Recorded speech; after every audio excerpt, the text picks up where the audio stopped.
तो hello students, आज हम लोग पढ़ने वाले हैं ब्लड ग्रुप्स एंड कोagulation ऑफ ब्लड के बारे में। तो आसान टॉपिक है और हाई यील्डिंग टॉपिक है।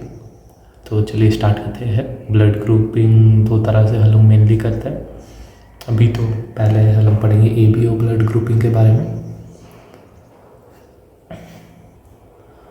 आप लोगों ने सुना होगा किसी का A ब्लड ग्रुप है, किसी का B ब्लड ग्रुप है, किसी का AB होता है। तो ये होता क्यों है एक्चुअली?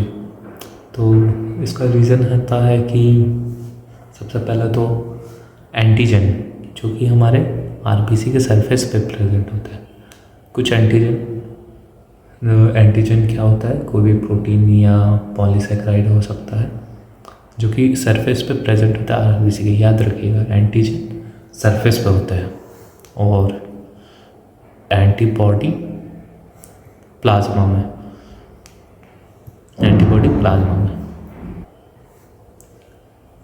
तो कौन सी RBC में, कौन से ब्लड ग्रुप में कौन सा एंटीजन, कौन सी एंटीबॉडी होगा? तो याद रखिएगा, जो एंटीजन होगा उसकी अपोजिट एंटीबॉडी प्लाज्मा में प्रेजेंट होगी। मतलब अगर इस पे A एंटीजन है तो हम लोग ब्लड ग्रुप A बोलेंगे, और A एंटीजन है इसलिए एंटी A इधर प्रेजेंट नहीं होगी, क्योंकि अगर एंटीबॉडी A हुई अगर प्लाज्मा में तो वो एंटीजन A को मारने की कोशिश करेगी। तो मतलब RBC रप्चर होंगे, तो ऐसा तो होना नहीं चाहिए। तो इसलिए जिसके RBC पे एंटीजन A है उसके प्लाज्मा में उसके अपोजिट एंटीबॉडी B प्रेजेंट होगी। तो चलिए देख लेते हैं। ब्लड ग्रुप में A में एंटीजन A होगा, जिस ब्लड ग्रुप है उसी का एंटीजन होगा।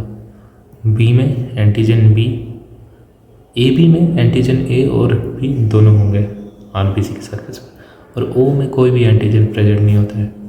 तो अब इसका अपोजिट कर दीजिए। एंटीजन A है तो इधर एंटीबॉडी B होगी प्लाज्मा में, एंटीजन B है तो एंटीबॉडी A होगी प्लाज्मा में, और AB एंटीजन है मतलब दोनों है तो एंटीबॉडी कोई नहीं होगी, और O में कोई एंटीजन नहीं है मतलब दोनों एंटीबॉडी होगी प्लाज्मा में। अब हम लोग आते हैं कौन सा ब्लड ग्रुप किसे ब्लड दे सकता है और किसे ब्लड ले सकता है। तो सबसे पहले A ब्लड ग्रुप, तो इसके प्लाज्मा में एंटीबॉडी A होगी और RBC सरफेस पे एंटीजन A। तो अगर इसने मतलब इसके ब्लड में एंटीबॉडी B है, तो अगर कोई भी एंटीजन B वाला ब्लड अगर इसमें डालेंगे तो ब्लड रप्चर हो जाएगा और मतलब उसको फॉरेन ऑब्जेक्ट की तरह ट्रीट किया जाएगा हमारी बॉडी में। तो किसी में भी जिसमें एंटीजन B है उसे नहीं देना है, जैसे B AB, तो ये दोनों इसे नहीं दिया जाता। मतलब इसमें हम लोग बस A और O का ब्लड चढ़ा सकते हैं, क्योंकि O में कोई एंटीजन प्रेजेंट नहीं होते तो वो किसी को भी दे सकता है। और B में भी सेम, इसमें प्लाज्मा में एंटी A है तो A वाला नहीं देना है इसे, तो इसे मिल सकता है B और O, B और O वाला। अब AB में तो दोनों एंटीजन है, प्लाज्मा में कोई एंटीबॉडी नहीं है, तो इसे कोई भी ब्लड ग्रुप मतलब कोई भी ब्लड ग्रुप अपना ब्लड दे सकता है, जैसे कि A, B, AB या O। इसलिए हम लोग इसे यूनिवर्सल रेसिपिएंट बोलते हैं। मतलब ये किसी से भी ब्लड ग्रुप, मतलब किसी भी ब्लड ग्रुप के इंसान से ब्लड ले सकते हैं। अब O में कोई एंटीजन नहीं है और इसमें एंटीबॉडी दोनों होगी, तो बहुत मुश्किल है मतलब किसी से भी ब्लड लेना। जिसमें भी एंटीजन A या B हुआ उसे ब्लड नहीं दे सकता, मतलब इसे बस O वाले ही ब्लड दे सकते हैं। और ये चाहे तो किसी को भी ब्लड दे सकते हैं, क्योंकि इनके सरफेस पे कोई भी एंटीजन नहीं है, तो ये किसी भी तरह से रिएक्ट नहीं करेंगे किसी भी ब्लड ग्रुप वाले पर्सन के बॉडी में। तो होप इतना समझ आ गया होगा आप लोगों को कौन किसको दे सकता है, कौन किसे नहीं, और क्यों, उसका रीज़न इम्पोर्टेंट है।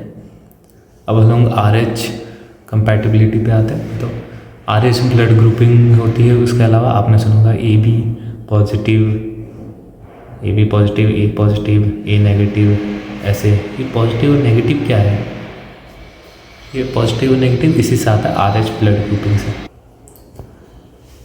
तो मान लीजिए ये हमारी आरबीसी के सरफेस है, तो यहाँ पे ए और बी एंटीजन के अलावा और एक एंटीजन प्रेजेंट होता है जिसे हम बोलते हैं डी एंटीजन। तो अगर डी एंटीजन प्रेजेंट हुआ तो ये आर एच पॉजिटिव होगा, और अगर डी एंटीजन प्रेजेंट नहीं हुआ तो आर एच नेगेटिव या फिर नेगेटिव। तो जैसे यहाँ डी एंटीजन भी प्रेजेंट है और ए एंटीजन भी प्रेजेंट है, तो हम लोग इसे ए पॉजिटिव कहेंगे। और यहाँ डी एंटीजन प्रेजेंट है और उसके अलावा कोई एंटीजन प्रेजेंट नहीं है मान लीजिए, तो ये हो जाएगा ओ पॉजिटिव। अब यहाँ पे ए एंटीजन है, बी एंटीजन है और डी एंटीजन नहीं है, तो हम लोग इसे कहेंगे ए बी नेगेटिव। और अगर यहाँ डी एंटीजन है और अगर यहाँ कोई भी एंटीजन नहीं है, कोई भी, तो ये पहले तो ओ हो जाएगा, और डी एंटीजन भी नहीं है तो ओ नेगेटिव हो जाएगा। तो इस तरह से ब्लड ग्रुपिंग होती है।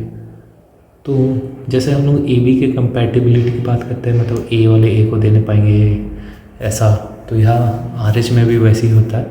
अगर आर एच नेगेटिव को हम लोग आर एच पॉजिटिव वाला ब्लड चढ़ा दिए तो आर एच एंड मतलब डी एंटीजन आ जाएंगे उनके ब्लड में, जो कि फॉरेन है उनके बॉडी के लिए, तो उनका इम्यून सिस्टम उसे अटैक करना स्टार्ट कर देगा। तो इसका बहुत क्लासिकल एग्जांपल है हमारा एरिथ्रोब्लास्टोसिस फेटालिसिस, जो कि प्रेग्नेंट मदर्स में होता है। तो इसमें होता क्या है एक्चुअली, मतलब पहली बार जब आर एच नेगेटिव मदर, मतलब इसके बॉडी में डी एंटीजन नहीं है, आर एच पॉजिटिव एंटीजन, तो आर एच नेगेटिव एंटीजन जब आर एच पॉजिटिव बेबी के साथ पहली बार प्रेग्नेंट होती है, तब तो उस बेबी को कुछ नहीं होता है, क्योंकि एक प्लेसेंटा की लेयर होती है बीच में जो कि बेबी को प्रोटेक्ट करके रखता है। बट डिलीवरी के वक्त जब बेबी बाहर आता है तब ब्लड बेबी का कांटेक्ट में आता है मदर के। मदर का शरीर आर एच पॉजिटिव या डी एंटीजन के अगेंस्ट एंटीबॉडी बनाना स्टार्ट कर देता है।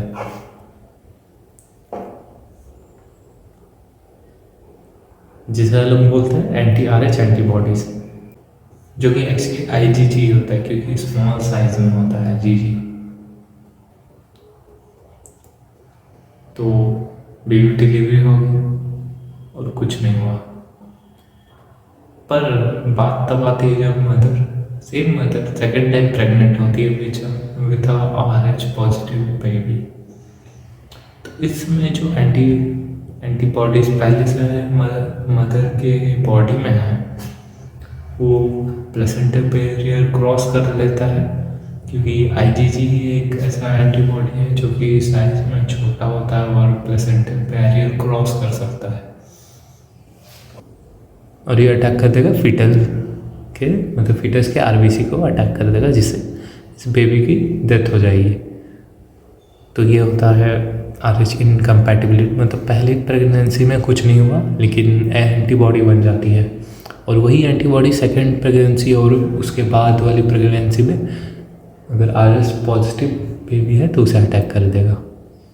तो इसके प्रिवेंशन के लिए हम लोग क्या कर सकते हैं, एक एंटी आर एच सीरम आता है, वो फर्स्ट डिलीवरी के बाद जस्ट बाद देना रहता है, जिसका नाम होता है रोकैम। इससे कि सेंसिटाइजेशन नहीं होगा, मतलब एंटीबॉडीज़ नहीं बनेगी, और सब्सिक्वेंट प्रेगनेंसीज़ में एंटीबॉडीज़ अटैक नहीं करेगा बेबी पे। तो इसके लिए ट्रिक आप लोग याद कर सकते हैं, negative mommy hits positive baby, मतलब आर एच नेगेटिव है मदर और आर एच पॉजिटिव है बेबी। तो बस इतना ही देखना है, मतलब फर्स्ट टाइम बस वार्निंग होती है, second time attack. First time मतलब येलो कार्ड सेकेंड में रेड कार्ड। तो यहीं पे ये टॉपिक ख़त्म। नेक्स्ट टॉपिक पे आते हैं जो कि है coagulation of blood. Coagulation cascade process होता है, मतलब सीरीज ऑफ स्टेप्स होते हैं इस प्रोसेस में, जिससे कि हमारा कोगुलेशन होता है। तो हमारे ब्लड में ऐसे कोई क्लॉट या कोगुलेशन क्यों नहीं होता है? क्योंकि जितने भी क्लॉटिंग फैक्टर्स होते हैं वो हमारे ब्लड में यूजुअली इनएक्टिव फॉर्म में होते हैं। तो जैसे ही कोई टिश्यू इंजरी होती है या डैमेज टिश्यू होता है तो वो फैक्टर्स रिलीज़ करते हैं, जैसे थ्रोम्बोप्लास्टिन। वो ऐसे फिर वो सीक्वेंस ऑफ स्टेप में जाके थ्रोम्बोकाइनेज बनाएंगे। थ्रोम्बोकाइनेज जो है वो प्रोथ्रोम्बिन को थ्रोम्बिन में कन्वर्ट कर देगा। प्रोथ्रोम्बिन भी एक क्लॉटिंग फैक्टर है, और फिर थ्रोम्बिन जो है वो फिब्रिनोजन को फिब्रिन में कन्वर्ट करेगा। फिब्रिन इनसॉल्युबल थ्रेड्स होते हैं जो कि मैश लाइक नेटवर्क बनाएंगे, और इसमें हमारे फॉर्म्ड एलिमेंट जैसे आरबीसी, डब्ल्यूबीसी, प्लेटलेट्स आके फंस जाएंगे, जिससे कि क्लॉट फॉर्म होगा। तो यही है सीक्वेंस। तो क्लॉट बन जाएगा, fibrin plus trapped RBC platelet, clot बन जाएगा। इसे आप लोग पीटीएफ से याद रख सकते हैं, मतलब प्रोथ्रोम्बिन, फिर थ्रोम्बिन, फिर फिब्रिन। फिब्रिन बनता है फिब्रिनोजन से, और प्रोथ्रोम्बिन से थ्रोम्बिन। इसमें थ्रोम्बोकाइनेस एंजाइम की रिक्वायरमेंट होती है। तो क्लॉटिंग एंड कोगुलेशन भी समझ आ गया होगा आपको। नेक्स्ट चलो आते हैं लिम्फ पे। अच्छा हाँ, इधर एक चीज़ है कि कैल्शियम का रोल होता है बहुत, मतलब कैल्शियम लगभग आप देख सकते हैं हर स्टेप्स में रिक्वायर्ड है। तो अगर कैल्शियम की कमी होगी तो उसमें क्लॉट अच्छे से बन नहीं पाएगा। और विटामिन के का भी रोल होता है। विटामिन के का रोल होता है क्लॉटिंग फैक्टर प्रोथ्रोम्बिन के सिंथेसिस में, जो कि लीवर में होता है। और नेक्स्ट हम लोग आते हैं लिम्फ पे। लिम्फ क्या होता है? लिम्फ एक्चुअली होता क्या है, जब ब्लड कैपिलरी से पास होता है तो प्लाज्मा और छोटे छोटे सब्सटेंस जो होते हैं वो कैपिलरी से लीक आउट हो जाते हैं और टिश्यू स्पेस में आ जाते हैं। इसीलिए हम इसे टिश्यू फ्लूइड कहते हैं, इंटरस्टिशियल स्पेस के फ्लूइड। और यही लिम्फ में न्यूट्रिएंट्स वगैरह भी होते हैं। तो लिम्फ में क्या क्या होगा, मतलब बड़े सेल जैसे आरबीसी, प्लेटलेट या लार्ज प्रोटीन, ये सब पास नहीं होने पाते हैं कैपिलरी से। तो लिम्फ कलरलेस होता है क्योंकि उसमें बस प्लाज्मा और डब्ल्यूबीसी होते हैं, मतलब कलरलेस नहीं, स्ट्रॉ कलर्ड होता है प्लाज्मा और डब्ल्यूबीसी की वजह से। फिर ये टिश्यू फ्लूइड इस स्पेस से हमारे लिम्फेटिक कैपिलरी में चले जाते हैं, वहाँ से वो वेन्स में ड्रेन हो जाता है। तो इनका फंक्शन भी पढ़ लेते हैं। न्यूट्रिएंट या गैस एक्सचेंज में मदद करते हैं, मिडल मैन के नाम से जाना जाता है क्योंकि इनमें डब्ल्यूबीसीज प्रेजेंट होते हैं, इसलिए इम्यून डिफेंस में मदद करते हैं। फैट अब्जॉर्प्शन, लैक्टियल्स, मतलब इंटेस्टाइन में हमारे प्रेजेंट होते हैं लैक्टियल्स, जो कि इंटेस्टाइनल विलाई में होते हैं लैक्टियल्स, जैसे कि फैट अब्जॉर्प्शन होता है। और यहाँ से ये लिम्फेटिक कैपिलरी फिर वहाँ से वेन्स में आ जाते हैं। एक ट्रिक है कि lymph is sweat of blood, मतलब जैसे हम लोग पसीना बहाते हैं वैसे ही ब्लड लिम्फ बहा देता है कैपिलरी से बाहर। तो यहाँ तक हमारा चैप्टर ख़त्म हो ही गया है। तो अब हम लोग जल्दी से एनसीईआरटी रीड करते हैं।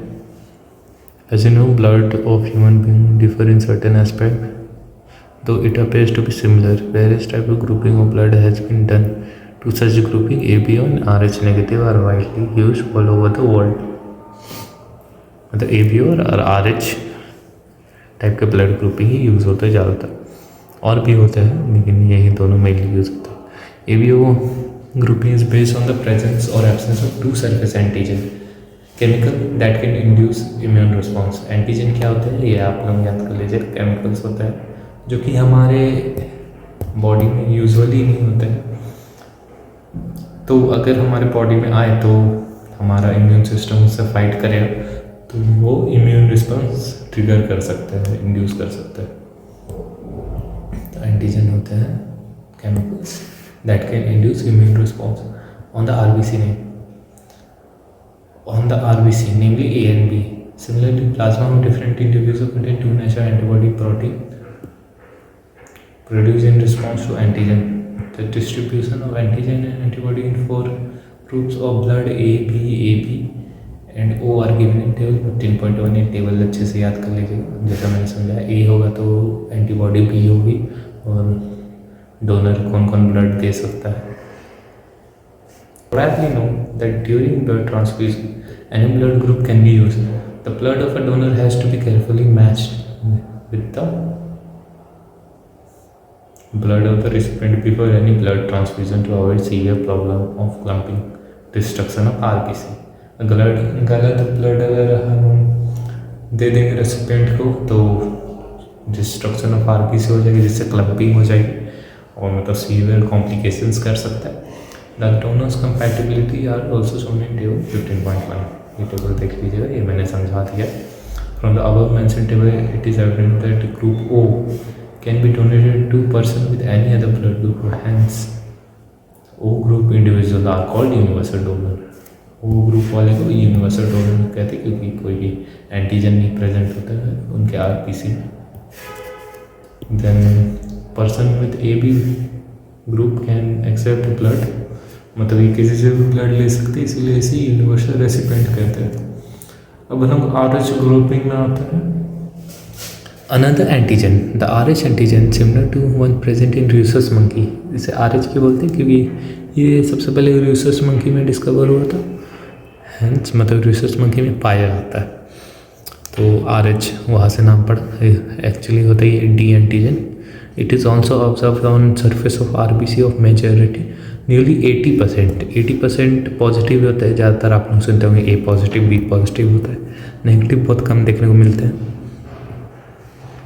Such individual are called RH positive and those in whom this antigen is absent are called RH negative. An RH negative person, if exposed to RH positive blood, will form specific antibody against RH antigen. मतलब RH negative को RH positive blood चढ़ा देंगे तो of course antibodies बन जाएगी और immune response trigger होगा। Therefore, RH group should also be matched before transfusion. RH group भी देखना रहता है। A special case of RH compatibility mismatching has been observed between RH negative blood of a pregnant mother with RH positive blood of fetus. मतलब एरेथ्रोब्लास्टोसिस फिटालिसिस की बात हो रही है। RH नेगेटिव मदर है, RH पॉजिटिव फीटस है। RH antigen of the foetus do not get expose to RH negative blood of the mother in first pregnancy as the two blood are well separated by placenta. जैसा कि मैंने बताया, placenta से separated होता है तो first pregnancy में कुछ नहीं होता है। However during the delivery of the first child there is possibility of exposure of the natural to the maternal blood to small amount of RH positive blood from fetus. तब delivery के वक्त expose हो जाता है foetus का blood mother से। In such case the mother start preparing antibody against RH antigen in her blood. In case of subsequent pregnancies the RH antibody from the mother RH negative can leak into the blood of fetus and destroy the fetal RBC। मतलब first pregnancy में कुछ नहीं होता, लेकिन अगर expose हुआ तो body antibodies बनाना start कर देगा और सब्सिक्वेंट प्रेगनेंसी में वो एंटीबॉडीज़ प्लेसेंटा बैरियर क्रॉस करके फीटस को मारने लगेगी। जो मतलब फीटस के RBC को डिस्ट्रॉय कर देगा, जिससे सीवियर एनीमिया होगा और जॉन्डिस हो सकता है, क्योंकि एनीमिया तब RBC टूट रहे तो उससे बिलीरुबिन वगैरह रिलीज होगा, जिससे जॉन्डिस होता है। The condition is called erythroblastosis fetalis. This can be avoided by administering anti-RH antibody to the mother immediately after the delivery of the first child. तो anti-RH antibody देनी है जिससे एंटीबॉडीज नहीं बनेगी. Now next topic, coagulation of blood. You know that when you cut your finger or hurt yourself, your wound does not continue to bleed for a long time. Usually the blood stops flowing after some time. मतलब clot हो जाता है कुछ देर बाद हमारा blood अगर cut लगा तो. Do you know why? क्यों पूछ रहा है. Blood exhibit coagulation or clotting in response to an injury or trauma. मतलब ब्लड कोई भी ट्रॉमा या इंजरी होगा तो ब्लड कोगुलेशन करवा देता है. This is the mechanism to prevent excessive loss of blood from the body. मतलब ये मैकेनिज्म क्यों होता है? क्योंकि हमारे बॉडी से ब्लड लॉस को रोका जा सके. You would have observe the dark reddish brown scum formed at the site of cut or an injury. मतलब कहीं भी कट लगा तो उसके ऊपर डार्क रेडिश ब्राउन एक लेयर जम जाती है over a period of time. It is clot or coagulum formed mainly of a network thread called fibrin in which dead and damaged formed element of the blood are trapped. मतलब वही जो dark layer जो दिखती है उसी को clot या कोगुलम कहते हैं. और कैसे बनता है? नेटवर्क ऑफ फिब्रिन होता है जिसमें डेड फॉर्म्ड एलिमेंट जैसे आरबीसी डब्ल्यूबीसी प्लेटलेट्स आके फंस जाते हैं. Fibrin are formed by the conversion of inactive fibrinogen in the plasma by the enzyme thrombin. मतलब फिब्रिन कैसे बनते हैं? वो प्लाज्मा में हमारे फिब्रिनोजन होते हैं इनएक्टिव फॉर्म में, क्योंकि ऐसे तो क्लॉटिंग करवानी नहीं है इसलिए इनएक्टिव फॉर्म में रहेंगे. तो फिब्रिनोजन बन जाएंगे fibrin with the help of thrombin. अब थ्रोम्बिन कैसे बना? थ्रोम्बिन बनता है form by another inactive substance present in the plasma prothrombin. तब प्रोथ्रोम्बिन से थ्रोम्बिन बना और थ्रोम्बिन फिब्रिनोजन से फिब्रिन बना दिया. अब प्रोथ्रोम्बिन से थ्रोम्बिन कैसे बना? उसके लिए भी एक एंजाइम लगता है thrombokinase. Is required for the work reaction. अब थ्रोम्बोकाइनेस एंजाइम कॉम्प्लेक्स है जो मैंने समझाया था ऊपर कैसे बना. अब पूरा डिटेल में जाने की जरूरत नहीं है, इतना जान लीजिए. This complex is form by series of linked enzyme reaction cascade state. An injury or trauma stimulates the platelet in the blood to release certain factor which activate the mechanism of coagulation. तो कोई भी injury or trauma होगी तभी factors release होंगे, फिर उससे thrombokinase बनेगा, फिर आगे का प्रोसेस होगा. Certain factor released by the tissue at the site of injury can also initiate coagulation. मतलब टिश्यू से भी रिलीज होते हैं और प्लेटलेट से भी. ये दोनों चीज़ों से फैक्टर्स रिलीज होते हैं, प्लेटलेट और tissue at the site of injury. और calcium ion play a very important role in clotting. Calcium और पोटेशियम का भी रोल समझा दिया मैंने. लिम्फ पे आते हैं. As the blood passes through the capillary in the tissues some water along with many small water soluble substance move out into the space between the cell of the tissue leaving the larger protein and most of the formed element in the blood vessels. मतलब जैसे ही capillary से पास होगा blood, water और small substances निकल जाएंगे बाहर including WBC होते हैं इसमें. और लार्ज प्रोटीन और फॉर्म्ड एलिमेंट जैसे आरबीसी वगैरह वो नहीं आते, वो ब्लड में ही रह जाते हैं. The fluid release out is called interstitial fluid. Interstitial fluid क्यों बोलते हैं? इंटरस्टिशियल स्पेस में आता है, सेल्स के बीच में जो स्पेस है उसमें कैपिलरी जा रही है और इस सेल्स के बीच में जो स्पेस है उधर आ जाता है ये फ्लूइड. इसे इंटरस्टिशियल या टिश्यू फ्लूइड बोलता है. It has same mineral distribution as that in plasma. तो प्लाज्मा में ऑफकोर्स जो है मिनरल्स साथ में आ रहे हैं बाहर तो सेम ही होगा.